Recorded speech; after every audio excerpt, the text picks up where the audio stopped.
Andy Lou, what is up, my man? That's all I've got for you. That's all I've got for you. That's all I've got. Man, Sunday night, we have less than 5 days until the free agency period where they can officially talk begins, which you and I both know is bullshit. But that's Woj, Shams, those guys' time to shine.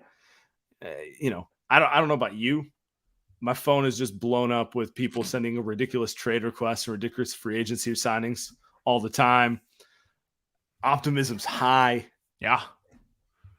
Feeling pretty good. I got myself a CP3 jersey home and away. You did not. I'm not a jersey guy, so you're correct. I did not. What would you do? What would you do if I rolled up and if you did, I'd probably buy a Jordan Poole jersey, a little classic Warriors jersey. Look, man, I've day 4 of CP3 on the Warriors. I've talked myself into it. So we'll get a special guest on here to talk to us a little bit about that and the NBA draft. But I'm all in. You've got me, Sam. Actually, you didn't even fucking convince me. I convinced myself this week. I've been sober all weekend until today, and I'm in. Chris Paul, Golden State Warriors. Let's do it. Run it.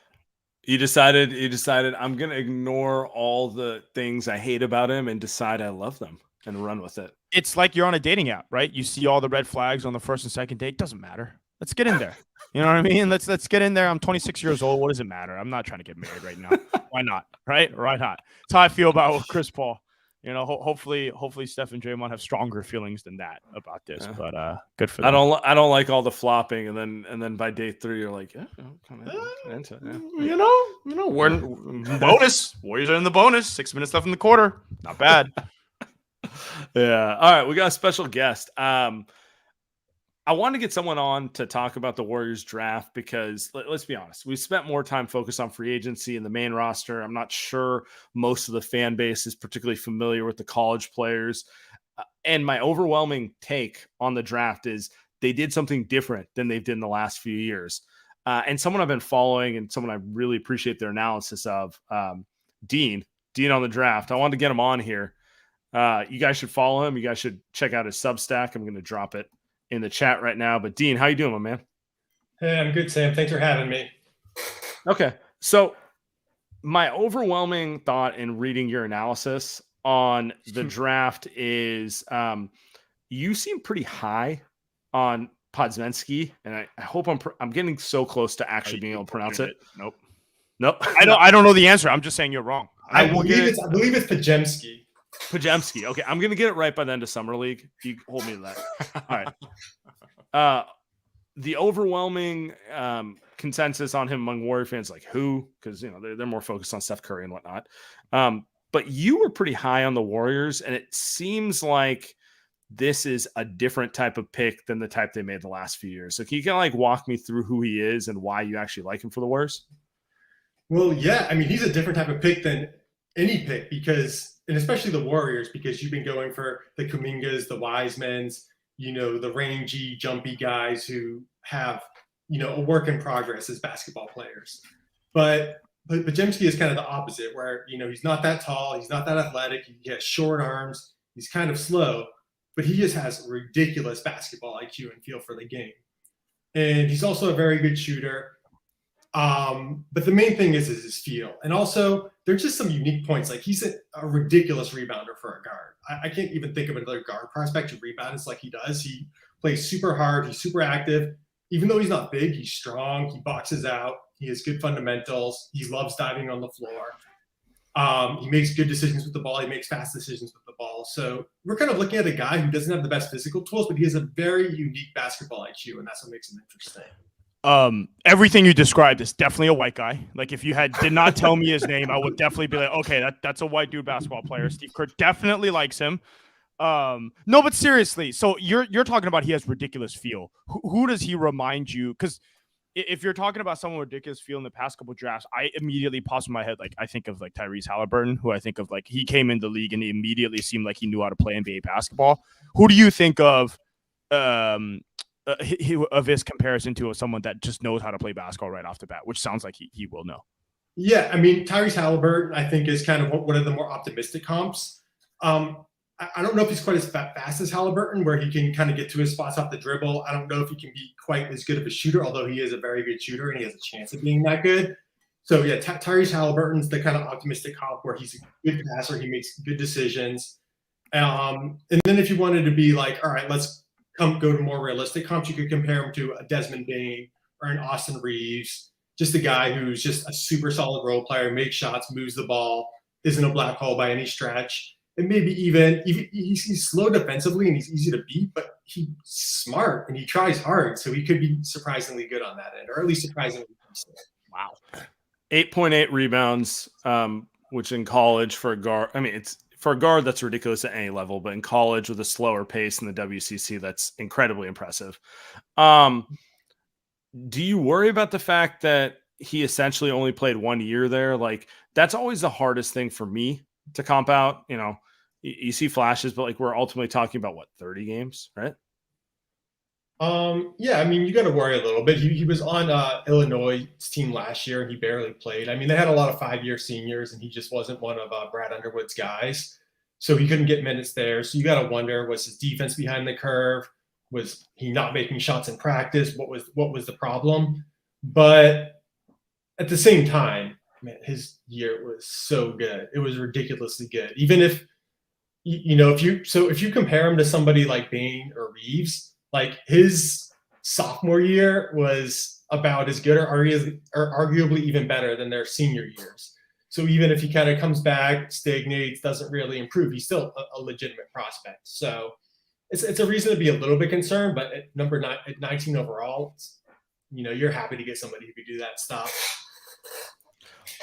What do you, so I'm actually kind of more interested in like the conceptual conversation with you on some level, like, because I think the hardest thing to figure out is like which mid-major guys actually have a chance of translating and which guys are going to be in Europe in 2 years. You know what I'm saying? So like, what do you look for when you're looking at a mid-major guy that actually gets you excited about the possibility that like, no, this is a Jalen Williams, this is a CJ McCollum. Obviously those are like high end. Like these are guys who, for whatever reason, fell through the cracks, late bloomer, but they are absolutely NBA players, even though they're playing at a mid-major school.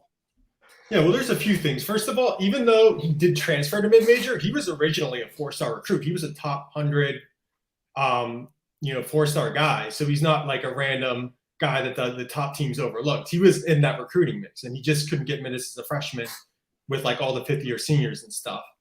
And, the other thing is his team performed well. Like they had Jalen Williams last year, and they lost Jalen Williams and Jalen Williams and 2 other good players. They lost Jalen Williams and one of their other good players. And they replaced him with Pajemski, and they didn't miss a beat. They were pretty much the same thing. And other than that, it's a question mark because you don't know exactly how well he's going to create in the NBA. He's not. He has a little bit of shake. He has a little bit of post game. He has a nice floater, but he doesn't have kind of go-to scoring thing. So it's something you need to worry about. But at the end of the day, he obviously has a very high basketball IQ. And the one kind of consistent thing that I've noticed from just looking at a lot of drafts is basketball IQ just finds a way to surprise you. It just finds a way to succeed. So speaking English language. Yeah, so literally that's why I'm jumping in right now because this is perfect for me. The Warriors drafted James Wiseman, 2020. I assume you're not high on him because we're talking about Mike. I remember. Warriors then drafted Jonathan Kuminga, 2021. Doesn't seem like you're high on him too. Not a lot of basketball IQ. So you seem very happy about the Warriors draft. They drafted Trace Jackson Davis. They bought into this, or they traded into the second round, drafted an older guy who also seems like he has very high basketball IQ. Where are you at with the Warriors and just kind of the drafting process that they've done through the years? Because it seems like they've said, yeah, we're just going to forget about drafting the freakish, quote unquote, freakish athletes. And we're just going to worry about the guys that can play basketball. So, what are your kind of thoughts on that? Well, yeah, I mean, it's definitely a positive trend, because these are not the typical like runny jumpy guys. I mean, Trace Jackson Davis is a good athlete, but he still is kind of undersized for a center. People are worried, is he fast enough to defend the perimeter? But he was one of the best He's an older player, but he was in the conversation for best college basketball player in the country this past year. So I'm not sure. Maybe Dunleavy's an analytics guy. Maybe he's at least open to analytics, or maybe he just really believes in just watching guys and just believing that this guy has good fundamentals. He has good feel for the game. He makes good decisions. And yeah, he's a little bit physically deficient, but he has enough to work with. So I think it's definitely a promising sign, because these guys were like two of the best value picks on by my ratings in the entire draft, and he got both of them. Seems like it was a very analytic draft, though. I'm gonna be honest. Like, it felt like a very Memphis Grizzlies, OKC type of like, hey, let's, I see Sam nodding his head. It feels that way versus kind of what we've seen in the last few years. I mean, I will say this. Even if you don't love like everything coming down to the numbers that way, those organizations don't have misses. They may not hit the home run, but it's a lot of singles. It's a lot of doubles. It's a lot of like getting the ball in play. Like, I mean, what players Memphis drafted that you wouldn't at least want on the Warriors in some way? It's Zaire Williams, the only one. He was their only big miss. Yeah, but that's the one. But that's their only raw swing, though. Everyone else, it's like what Santi Aldama. I mean, talked about Bane, talked about Jaren Jackson. Bane. Yep. Yeah, these are all guys who are just kind of like, that they produced at every level. We're gonna bank on the fact that they'll at least produce to some level. So. Yeah, exactly. And the thing is, when you take those guys, you never know when one of those guys randomly just produces a lot more than what you expect, because everybody associates upside with, the Kuminga, who's just running and jumpy. But in that draft, I was high on Franz Wagner. And I mean, I didn't see him having a high upside. I just thought, all right, this guy's just going to be a solid NBA player. And then he just randomly comes in and is like a high efficiency 25 usage guy as a sophomore. So sometimes the good news about those players is just one thing goes right, and then they're all of a sudden, either a borderline all-star. Or, I mean, Tyrese Halliburton's another guy. Like, nobody really talked about him as a high upside guy, but now he's an all-star, and he's only, 22, 23 years old. Who knows how high his ceiling goes? Where are you at with Kuminga now? I mean, he can be a guy. I was never really that high on him. He just seems like he's too inconsistent. He's not skilled enough, but he's still young. Andrew Wiggins took forever, and then finally he was just randomly, after 6-7 years, he just was a very solid finals player. So Kuminga can still be something, but maybe he's not. Maybe it takes time. I'm not that high on him, but you can't rule him out there. It does feel like Kuminga is, in his mind, he's going to become Kawhi Leonard still. He's like going to be that kind of guy. And like, to your point, Andrew Wiggins accepted who he was and became a damn good player doing it that way. And like, if that flips with Kuminga, he's like, I'm going to be the Wiggins, Sean Marion type. Like, he can be very effective at that. So we'll see. Yeah. I mean, Kuminga definitely seems like a guy who's feeling himself when he does a few good things, but who knows? Maybe humility comes with age. Nice. Oh, well, there's your Jordan Poole. Actually, we should talk some JP. You tweeted that you liked the CP3 and Poole trade. A little bit different from Warriors fans. What made you like that trade? I mean, he maybe doesn't have the Warrior fan built-in bad blood. You're not a Warriors fan yet. You don't hate CP3. Oh yeah, I've always been a big CP3 fan. I know most people don't like him for just the way that he is, but he's such a high IQ player, and even at his old age, he's still like a very productive player. Like, statistically, he was a solidly better player than Jordan Poole last year. And I think kind of the biggest issue at his age is he just can't play 30 minutes a game in the regular season and be healthy in the playoffs. But now put him on Golden State, play him like 20, 22 minutes a game or whatever behind Steph on the bench. He can handle that role, play more minutes when Steph needs to rest or Steph gets injured for a few games. He's a perfect backup point guard. And, Jordan Poole wasn't really a good contract. Didn't mix that well with the first unit. Even in the championship run, when Jordan Poole was playing well, he was making all those shots. Still, for the last 3 games of the finals, when the Warriors really took over that series, he was getting lower minutes off the bench because he's a lot better as running the bench unit than playing with Steph and Clay. So I just feel like Jordan Poole wasn't the best fit as more than just a bench guy. And if you're going to just play somebody 20 minutes a game, I'd rather have it be Chris Paul, even at this old age, than Jordan Poole. And you don't have that long-term commitment. You clean up the books. You could take other risks with that extra money. And you didn't give up that many draft picks, like a top 20 protected first rounder. Not a big deal. Patrick Baldwin Jr., not a big deal. Ryan Rollins. Rollins still could be okay, but not a big deal. I want to go back to one draft question before we get you out of here. So when you are scouting prospects, I just kind of want to understand what you're generally looking for at this level, because like the one thing that stands out for me is you're willing to go against the grain. You read everyone's mock drafts, and they end up all reading the same, and it feels like there's a level of, well, I don't want to be the person who goes out on a limb and has a hot take that this might not be the guy. But then reality says, you look at the top 10 every draft, 4 busts minimum, right? Like that's just reality. It's hard. That's how it goes. So like, what are you looking for when you're looking at players in general? Well, I mean, I just look at every angle possible. I try to just analyze as many angles and see how many angles look good, see how many angles don't look good. I think you definitely want to focus on guys who don't have any fatal weaknesses, but most guys do. I mean, even Pods, as much as I love him, he could just not be athletic enough to create much offense. But, I kind of just separate it into tool, skill, and feel. So like Pods, he's 6'5", but he's still really strong, and strength is a tool. Skill, he can handle, he can pass, he can shoot. He's got the skill, and the feel is off the charts. So if you just think that like, all right, well, the physical might be kind of the undoing, but it still isn't broken. He still isn't that bad because he's 6'5" and he's strong and he has some point guard skills. So, it just seems like the strengths could outweigh the weaknesses. So it's kind of hard. You just kind of have to kind of guess and weigh everything together. And I just try to tune out what everybody else thinks and not try to make a hot take or not try to not make a hot take and just try to, see what's the bottom line. That is what I noticed when reading your draft work, and then the one in years previous. You don't seem like you follow what everyone else has. I mean, you might have someone that's someone else has 15th, kind of third on your ranking. For example, and you can get out of here on this one. You had this guy ranked 16th. Do you remember? You wrote his poor athleticism and speed make it fair to take his stats with a grain of salt, but based on the stats, he appears to have the shot of being the best passing big man of all time. That gives him a world of intrigue to me on its own. Do you remember who that is that you ranked 16th and was drafted in the second round? Yep, that was the reigning finals MVP, Nikola Jokic. So, best player in the world.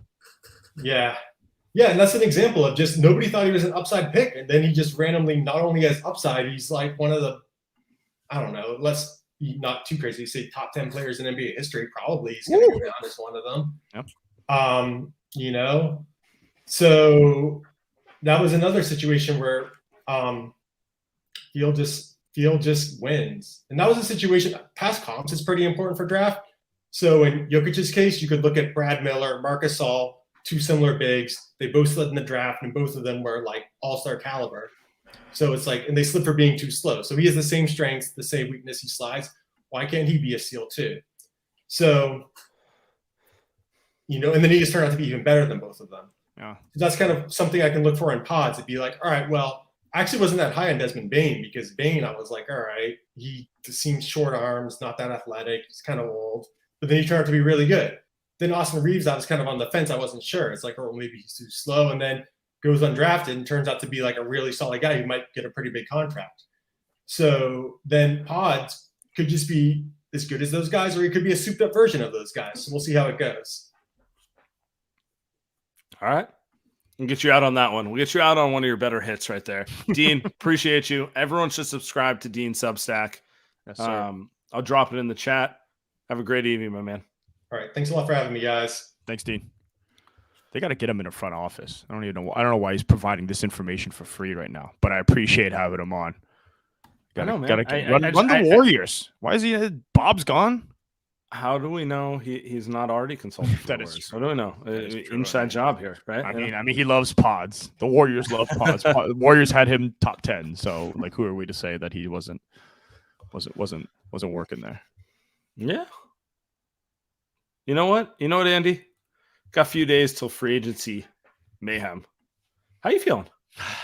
I'm actually feeling pretty good. So, I joking, not joking, talked about Chris Paul and the Warriors. I think I'm in. I think Dean talked about him being a bench guy. I think for me, the reward of having Chris Paul on the team is it just outweighs the risk at this point. Can you imagine the Warriors having a successful season? Can you imagine them like making the NBA Finals? God forbid they win the NBA Finals with Chris Paul. You know what I mean? Yeah, you know what I mean? Like, true. And then with free agency coming up, I don't know. I think you bring another veteran all-time player into the fold. If they want to recruit, it doesn't hurt to have Chris Paul on the team, right? So it feels like they've got another guy that they're going to have recruiting guys. It always felt like LeBron has the pick of the litter, but I think anytime you now have Steph and CP3 on the same team recruiting, it feels like to me they're going to get some good players. That's just what it feels like, and that's why I'm in a pretty good mood. No sources, just assume. Ooh. I agree too. I feel good about their ability to, be competitive with the vet minimum markets. The guys who are looking to go to winners, maybe take less money, they'll be in a good spot. Our guy Jason Forster throws up a lot of Draymond to sack rumors floating around right now. So, we're kind of operating like Draymond's 100% going to be back, but theoretically, he could sign with another team. I know he says he's opting out, but he has not actually opted out. And he has until Thursday, I want to say, to actually opt out. Like this is a formality thing; it doesn't really matter. But he can opt out on Thursday. Where are you at? Do you think Draymond's back? He's back. You're not buying this? What are we doing here? What are we doing? Here's my take. So our guy, Mark Spears, who you guys should also subscribe to him as well, throughout. Mark Stein? Mark Stein. I'm sorry. My bad. Different color. Too many. At this point, I have like every newsbreaker on notifications, and it's like the Dark Knight meme where I'm like looking at all like sorry. You guys are gonna have to excuse me. Sometimes I make mistakes. Marc Gasol. Marc Gasol. Mark Mulder. Anyway, so he throws out here, and I'm gonna share it real quick. He says, my read is no. He doesn't think the Kings are actually interested. And so my question for you is, why do you think the Kings are coming up other than they have cap space right now and Mike Brown and, it seems kind of obvious and that sort of thing? Yeah. I mean, we saw this with Andre. You and I sat here like a week and a half, 2 weeks ago and said this was going to happen. So it's not surprising now that it is actually happening. They got to find a sucker. Rich Paul and Draymond, they got to find a sucker. They got to find someone that's willing to pay him $35 million. And it might be the Kings. But you and I talked about this yesterday, and I'm curious because if you're the Sacramento Kings and you've got De'Aaron Fox and you've got Keegan Murray and you've got Sabonis and you've got a couple other guys on your team, and you look at the free agents on the market, would you rather pay $30 million to someone like Draymond Green, who, by the way, stomped on Sabonis' chest, less than 2 months ago? Or would you pay someone like Kyle Kuzma, who I think, as funny it is to make fun of Kyle Kuzma, two-way wing, 20s, still in his mid-20s, mid to late 20s in his prime, bunch of good offense there. Now you've just upgraded your offense from number one to even better. Would you rather have Kyle Kuzma spend your money on that or a guy like Draymond Green who the hell knows how it's going to work in the locker room, right? So to me, that always felt like Rich Paul is just going out and just throwing names out there. He's just trying to see who's biting, right? That's how it feels to me. To me, it feels like Draymond doesn't have a suitor. I'm not saying that can't change, but I think the Warriors have probably made Draymond a fine offer, a competitive offer. Let's assume a $20 million offer, that sort of thing. And Draymond's letting everyone know he wants 30, 35, whatever, something like that, right? Well, he's got to find someone who's actually willing to pay that to get Dunleavy, Lacob in the front office to actually go up there. And that's what I'm seeing right now because I don't actually believe there's a team out there who wants to give it to him. I don't think the Kings want to give it to him. I have a hard time imagining Vivek Ranadive signing off on that after he was begging Adam Silver to suspend him, after he was, on the phone saying, I saved this team. I have a hard time seeing that. And then to your point, from just a basketball perspective, De'Aaron Fox is young. Keegan Murray is younger. Someone like Kuzma, who's 27, makes more sense for their 5-year, we're not just concerned about winning next year. We want to build something that has like a 5-6 year window. Then Draymond Green, who he's 33. He wants a 3-year deal. He wants to retire after this contract. And then who has the cap space? Who has the cap space? The Kings. You threw Dallas. Yeah, but you threw Dallas's name around a few weeks ago. They don't have cap space. Exactly. No. Do they? Does Portland? Portland loves them. Do they? No. So what do we? Who does he's got? All I'm saying is that the man has to make a market appear. And you know what? I don't blame the Warriors for playing hardball with him. After Draymond's gonna retire as one of my all-time favorite players. I'll never really say anything negative about him because of that. But the man has pulled some shit over the years. Yep. And yep. Prove that there's a team out there willing to give you 35. Jordan Poole is not on this team because of him. You know what I mean? I would say not. Kevin Durant's on this team. I think he was gone either way, but you know what I'm saying? Right. It's one of those things where it's like, all right, you're a guy, big fan of your game. You're essential to winning, and I will never downplay his contribution. But at a certain point, the market is what it is. I'm not going to cry for you, Andy, when you don't get a raise because you're posting on social that you're out partying every night. I'm not going to cry for Draymond that he doesn't have a max offer because everyone's like, I'm afraid he's going to punch my young guards. Yeah, no, so. He's and I also think one of the he gets the Steph tax. He gets the Steph wants Draymond here.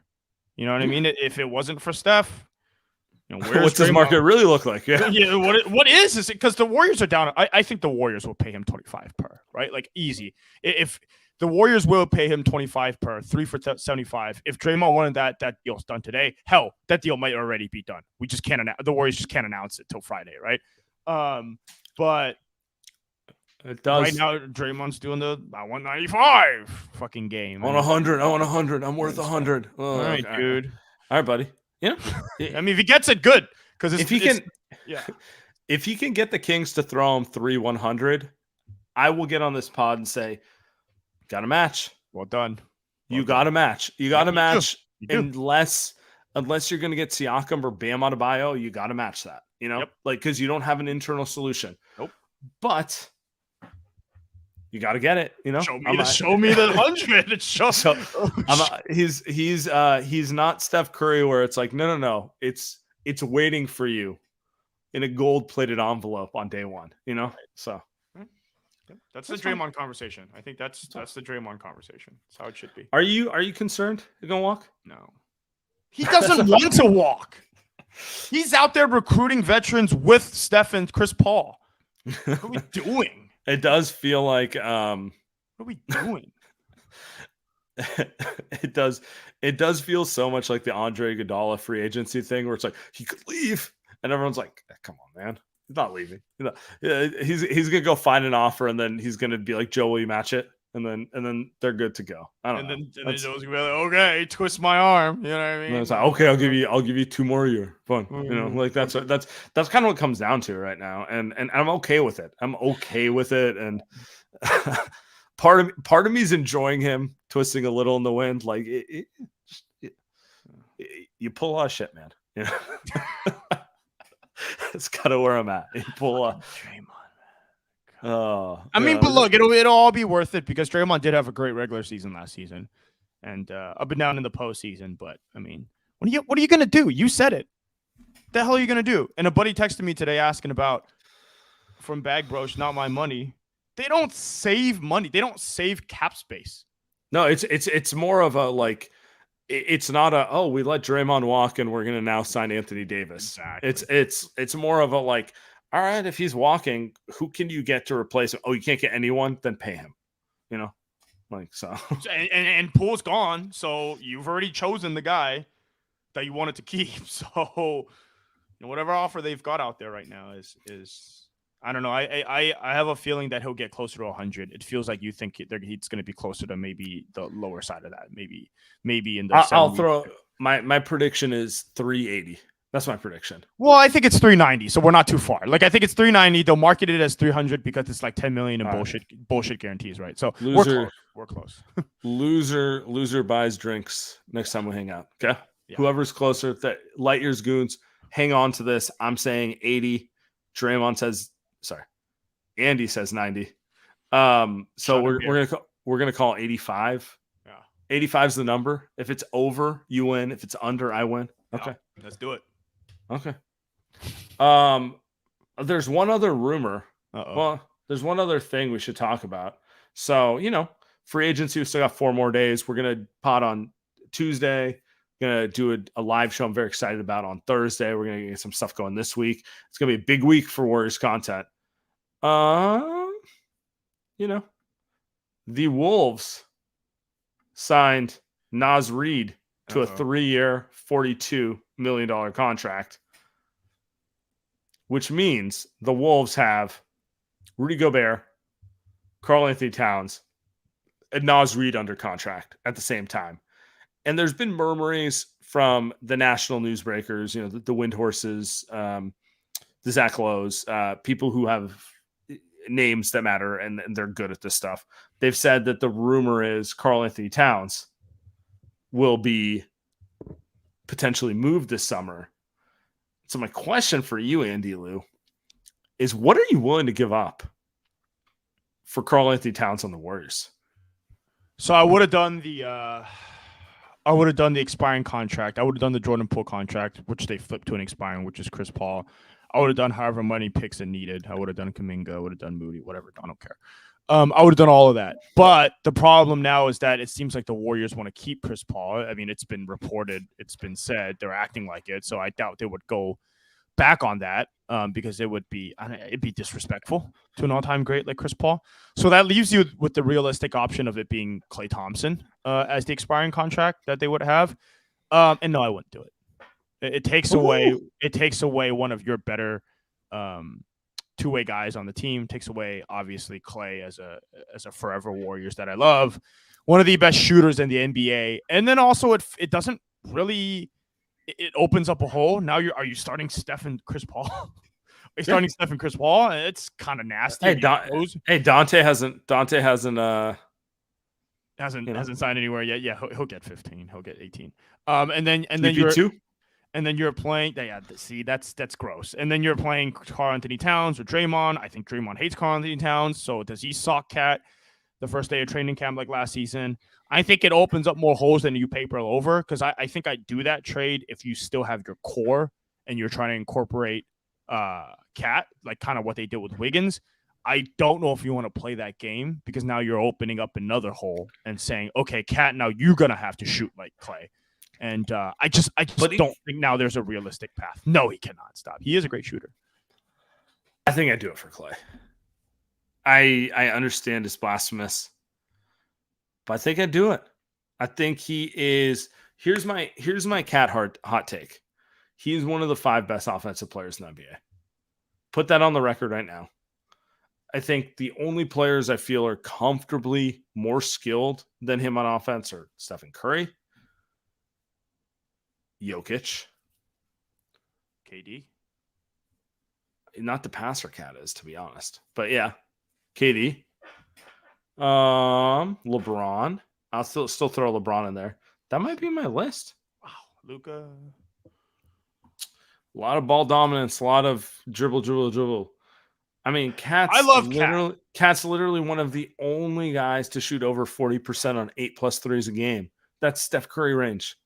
He's a big man who can shoot. I mean, it's the Vivek thing.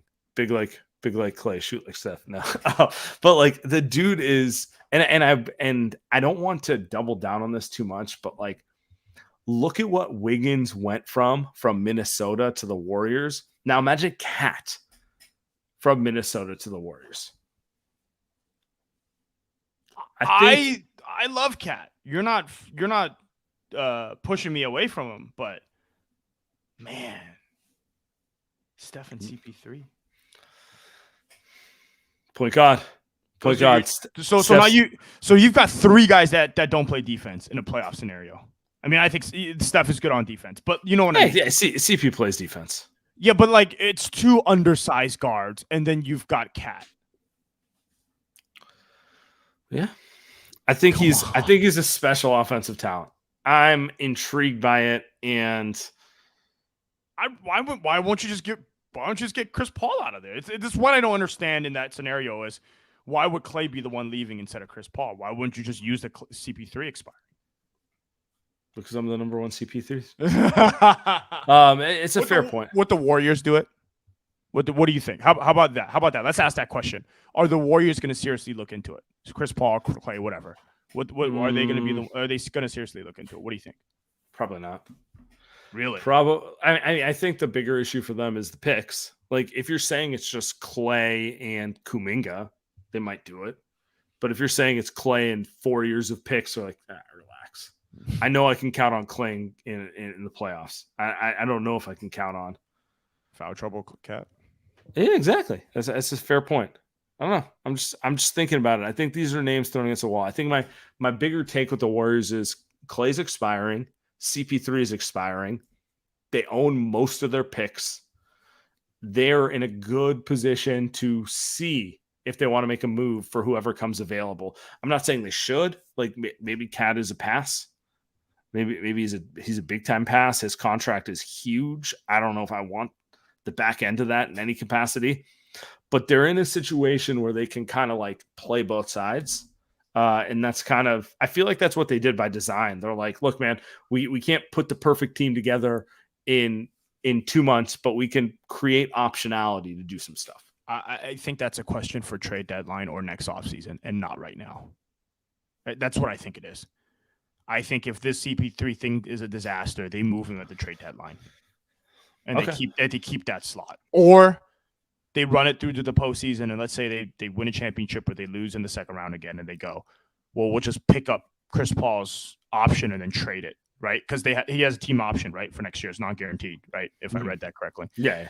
So they can use $30+ million and trade that next season for Giannis Antetokounmpo. You know what I mean?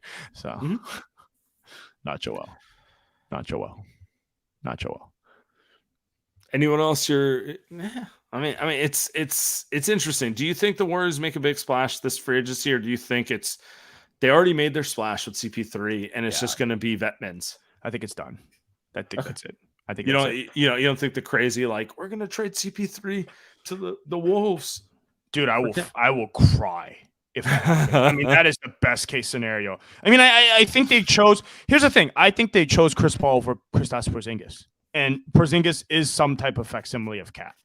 And the Warriors had the decision in front of him and didn't choose him. So it's fair. It's fair. Right? It just felt like they just said, we don't need a stretch. We need a backup point guard more than we need a stretch big. They might be wrong. But they signed Yuta Watanabe. And to me, that's a bigger splash than CP3. You know what I mean? Utah's going to come in and he's going to recruit Shohei for us, for my Giants. So it's a big splash. I already got my customized Shohei Dodger jersey. Relax. Dude, fuck off. What do you think? What do you think? Before we get out, what do you think? You think they got anything left in the bag, or you think it's just, hey, let's? I think betting the vet minimum route is always going to be more likely. Yeah. Yeah. I'll leave it at that, and I will also say I don't have a feel for where Shohei's going next year. But I will cry if he stays with the Angels. No chance. Yeah, I agree. No chance. All right, we'll leave it here. Appreciate y'all. We'll be back in a couple days.